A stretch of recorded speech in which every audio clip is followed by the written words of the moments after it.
Hola, muy buenas tardes. Gracias por conectarte al episodio de hoy de Jerime TV, donde voy a hablar de una enfermedad que, si bien no es frecuente, es catastrófica y devastadora y generalmente no tenemos conocimiento, no hay dominio público de este tipo de padecimientos, como muchos otros en la rama de la medicina que es la neurología. Y el día de hoy quiero hablarles de un padecimiento, de una enfermedad que se llama esclerosis lateral amiotrófica o ELA, por sus siglas. La esclerosis lateral amiotrófica es una enfermedad neurodegenerativa, esto es por degeneración del sistema nervioso, específicamente de las neuronas motoras, es decir, aquellas que se encargan de generar los movimientos voluntarios. Y esta degeneración de estas neuronas se produce tanto en el cerebro como en el tronco cerebral e inclusive la médula espinal. Ya decíamos que las neuronas que se ven involucradas en estos cambios son las neuronas motoras, tanto superiores como inferiores, o primera motoneurona y segunda motoneurona, que es donde hacen la conexión. O sea, la primera neurona es la que manda del cerebro a la médula la señal, y la segunda neurona es la que manda la señal de la médula hacia tu mano para que la puedas mover. Entonces, la degeneración de estos sistemas de conducción nerviosa pues genera que haya muchos cambios musculares que se manifiestan, vamos a ir viendo, con muchísima debilidad, y que al ser un padecimiento neurodegenerativo, su conducta es progresiva e irreversible. Y pues bueno, tiene consecuencias catastróficas. La ELA, la esclerosis lateral amiotrófica, también es conocida como la enfermedad de Lou Gehrig. Lou Gehrig era un beisbolista norteamericano, neoyorquino, que murió a la corta edad de 38 años, 2 años después de ser diagnosticado con esta enfermedad. Fue un atleta muy aclamado, muy conocido, que batió muchos récords en el béisbol, y fue de los primeros en estar en, la, en el pasillo esto de la fama del béisbol, y ha sido considerado uno de los mejores segundas bases pues del mundo, ¿no? Y en la historia del béisbol.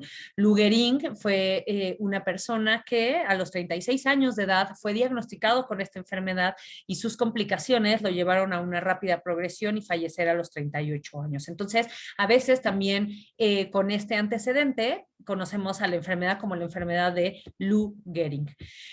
Otra persona muy importante en la historia de la humanidad, un físico británico llamado, ya sabemos quién, Stephen Hawking, es otra de las personalidades del mundo muy conocidos que sufrió esta enfermedad, aunque Stephen Hawking tuvo otra progresión de la enfermedad que incluso ha sido considerado por todos los científicos y todos los médicos en el planeta como un caso verdaderamente excepcional, porque vamos a ver más adelante que la sobrevida después del diagnóstico es de 18 a 24 meses, y Stephen Hawking sobrevivió 55 años a la enfermedad, ¿no?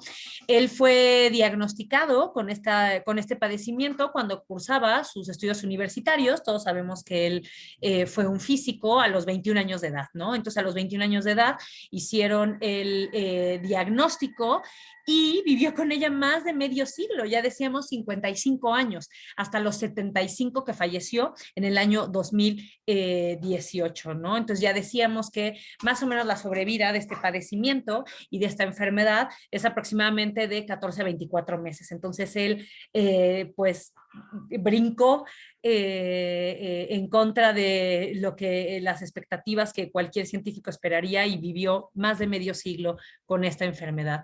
Y como ejemplo de Stephen Hawking, ahora entendemos que esta es muy, muy, muy notable aquí, que esta enfermedad no genera ningún cambio en la mayoría de los casos en la parte cognitiva, en parte de la memoria, en lo intelectual. Cada 21 de junio se celebra el Día Mundial de la Lucha contra la Esclerosis Lateral Amiotrófica. Y es una fecha, es muy, muy particular esta fecha en este particular padecimiento, porque es una fecha que no ha sido impulsada ni creada por organizaciones o asociaciones de la salud, sino que fue creada e impulsada por pacientes y familias de pacientes de todo el mundo para concientizar sobre esta enfermedad, para buscar buscar unir fuerzas y exigir que haya más investigación en este padecimiento, que es uno de los pilares fundamentales para poder conseguir aumentar la esperanza y la calidad de vida de los pacientes que sufren esta enfermedad. En la esclerosis lateral amiotrófica, las células nerviosas, ya decíamos que las neuronas motoras se desgastan o se mueren y ya no pueden enviar mensajes a los músculos. Con el tiempo, esto obviamente va a llevar a una debilidad muscular.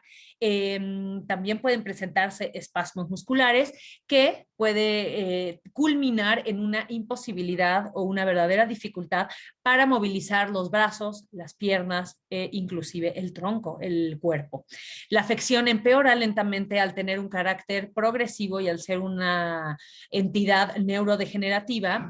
Y aquí el riesgo es que los músculos de la respiración, que también reciben estímulos neuronales de estas motoneuronas, pueden llegar a dejar de trabajar o hacerlo de manera deficiente, por lo que se vuelve muy difícil o incluso imposible respirar.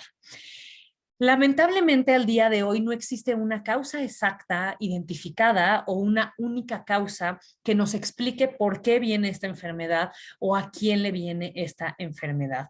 El espectro de causas o de posibles factores que influyen en el desarrollo de la enfermedad incluyen, entre otras, estrés oxidativo, metabólicamente hablando, factores genéticos, que vamos a ver más adelante, toxicidad por un neurotransmisor que se llama glutamato, que es un neurotransmisor excitatorio en nuestro sistema nervioso central. Entonces se plantea la posibilidad de que esta toxicidad excitatoria inducida por glutamato degenere las motoneuronas. También se ha postulado como una posibilidad un daño mitocondrial, recordando que la mitocondria es este organelo celular que es encargado de la respiración y del metabolismo celular.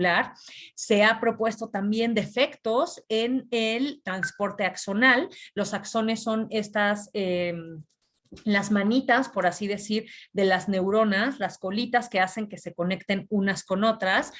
También se ha propuesto daño a los astrocitos, que son este tipo de neuronas que dan cierto soporte a nuestro sistema nervioso central, y apoptosis, que apoptosis es esta muerte celular programada que por alguna vía, probablemente alguna de estas que hemos mencionado, activa la apoptosis en este tipo de neuronas y pues bueno, culmina en estas fallas. Del 5 al 10% de los casos de esclerosis lateral amiotrófica es de una causa hereditaria de manera directa. Entonces, no es tan frecuente la causa hereditaria, es del 5 al 10% como mencionábamos, y el 90% restante en realidad es una causa pues desconocida. Si bien sabemos que hay factores que influyen, no sabemos en realidad cuál es la única causa de esto. Lo que sí hemos llegado a identificar son algunos factores de riesgo que las personas pueden tener para desarrollar este tipo de enfermedad. Ahora, el que mencione algunos de estos no significa que nos va a suceder, sino significa que en las personas que viven con esta enfermedad es lo que más hemos notado de prevalencia. Entonces, la herencia, ya decíamos que esta parte genética únicamente ocupa entre el 5 al 10% de los casos de esclerosis lateral amiotrófica. Ya la mayoría de los hijos de personas que viven con esclerosis lateral amiotrófica van a tener un 50% de probabilidad de desarrollar la enfermedad. Por ejemplo, los hijos de Stephen Hawking, que sabemos que tuvo 3 hijos, pues tienen el 50% de probabilidad de presentar esta enfermedad. La edad puede ser otro factor de riesgo. Hemos visto que esta enfermedad se presenta conforme avanza la edad y es más común entre los 40 y los 60 años de edad. Sin embargo, Stephen Hawking fue diagnosticado a los 21 años y pues tuvo una sobrevida de 55. Entonces, esto pues no es únicamente datos que sean únicos y certeros, sino que son cosas que se han visto en la serie de pacientes estudiados. El sexo. El sexo antes de los 65, cuando se presenta antes de los 65 años de edad, la esclerosis lateral amiotrófica es un poco más común en hombres que en mujeres. Y esta diferencia de sexo desaparece después de los 70 años de edad.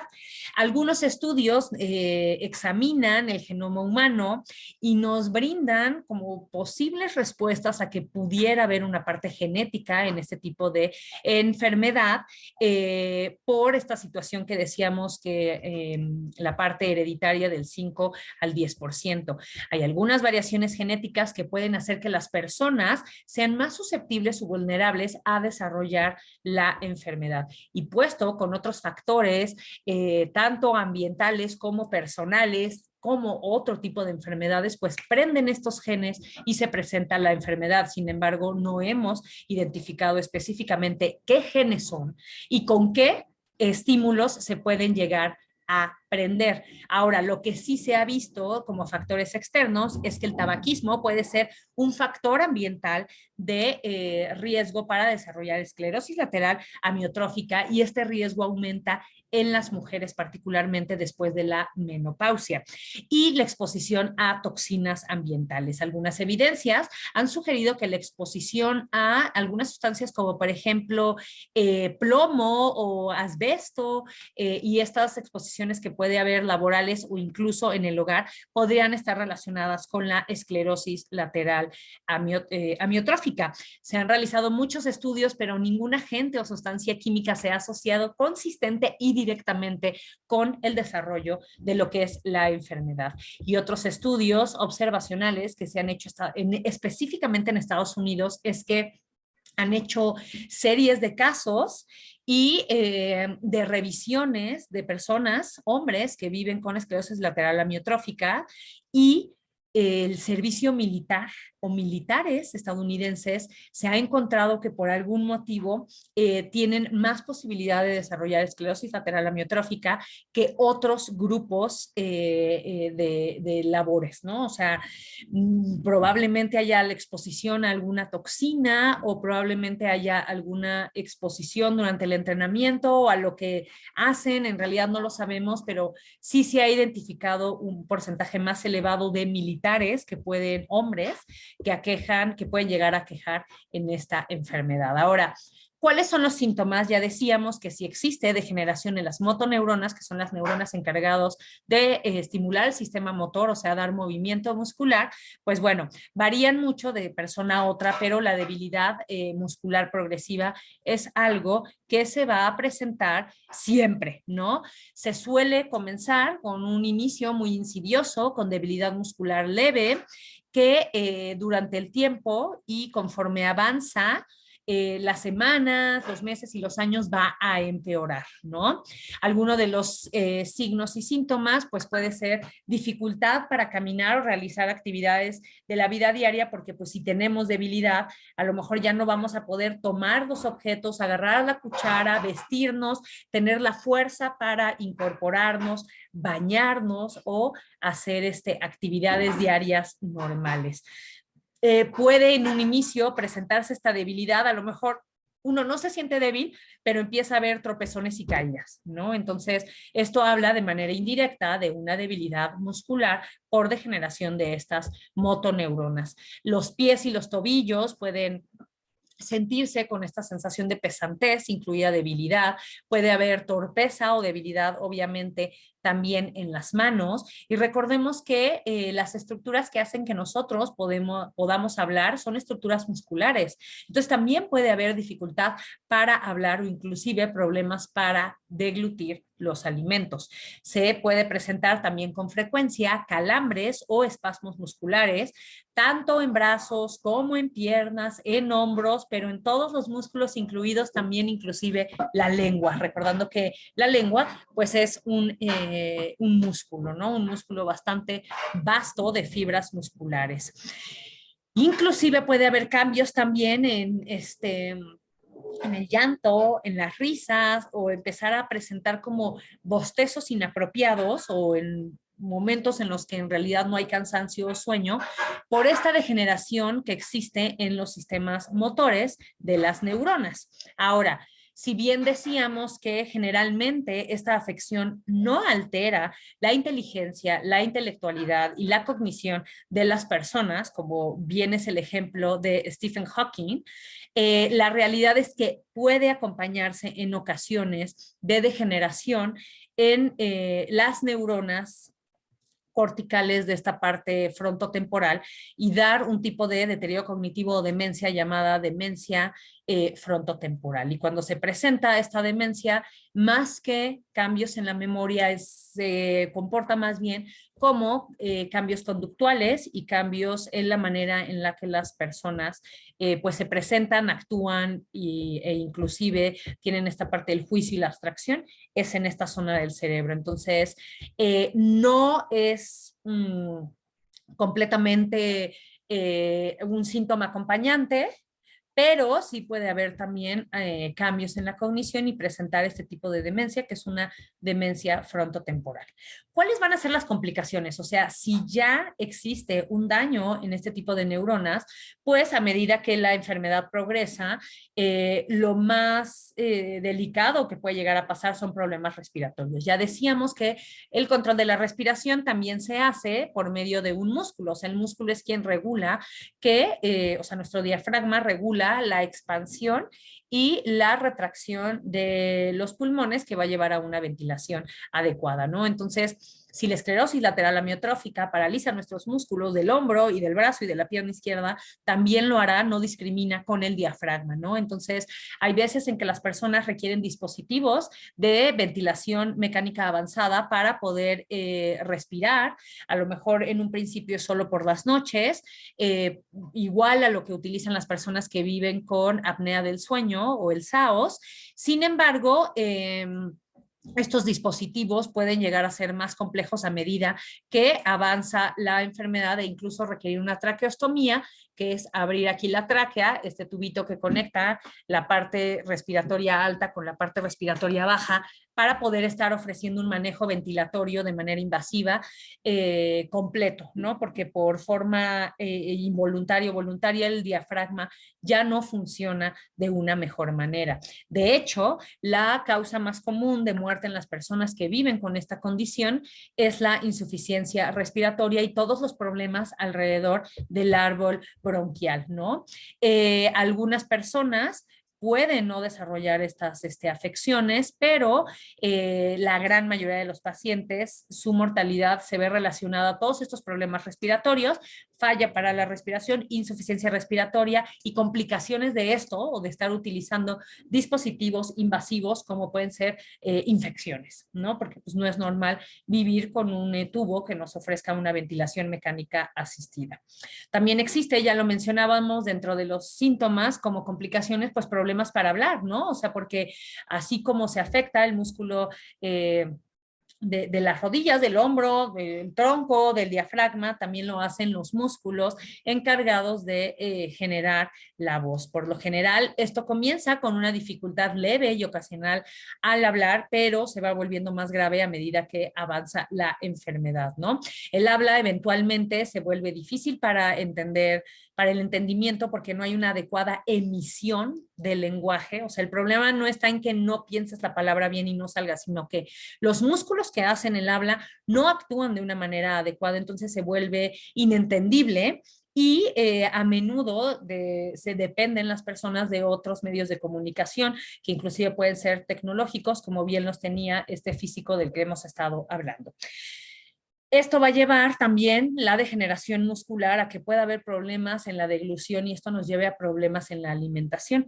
Esto puede acompañarse, si no estamos bien alimentados, de desnutrición, deshidratación, por el daño a los músculos que controlan la deglución. Ahora, al tener problemas en deglución, también vamos a tener más riesgo en que los alimentos pasen verdaderamente al estómago y no empiece a haber este riesgo que llamamos de broncoaspiración.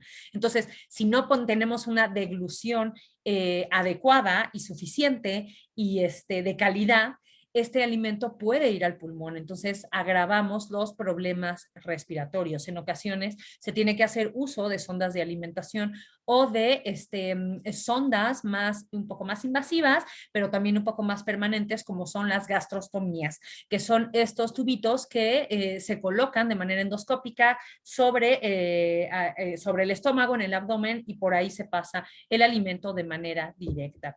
Y otra de las complicaciones que hablamos someramente fue la demencia o el deterioro cognitivo. Algunas personas con esclerosis lateral amiotrófica pueden tener problemas con la memoria y las conductas y particularmente el tipo de demencia más frecuente en este tipo de pacientes es la demencia de tipo frontotemporal.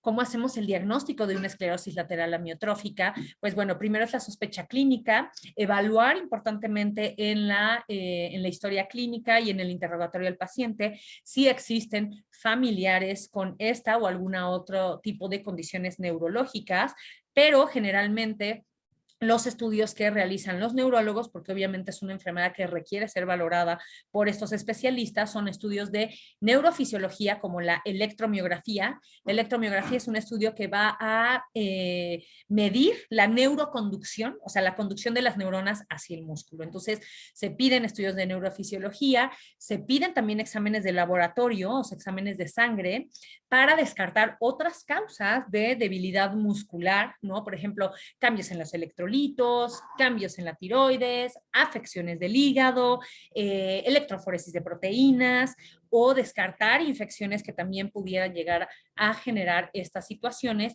Y también se piden estudios de neuroimagen, esto es, imágenes cerebrales. La importancia de estos tipos de estudios es descartar también otras patologías que se presentan con debilidad como radiculopatías, enfermedad cerebral vascular, mielopatías, entre otros. Lamentablemente no existe una imagen que sea específico de esclerosis lateral amiotrófica, pero lo importante es descartar, como bien decíamos, otro tipo de padecimientos. De hecho, al principio de la enfermedad, generalmente los estudios de imagen son prácticamente normales, pero a medida que avanza la enfermedad, por ejemplo, la resonancia magnética puede llegar a mostrar un poco de atrofia cortico-subcortical en el área frontotemporal, que era lo que decíamos, ¿no? O sea, pérdida de volumen cerebral en esta área frontal y temporal de nuestro cerebro. También es importante cuando existen familiares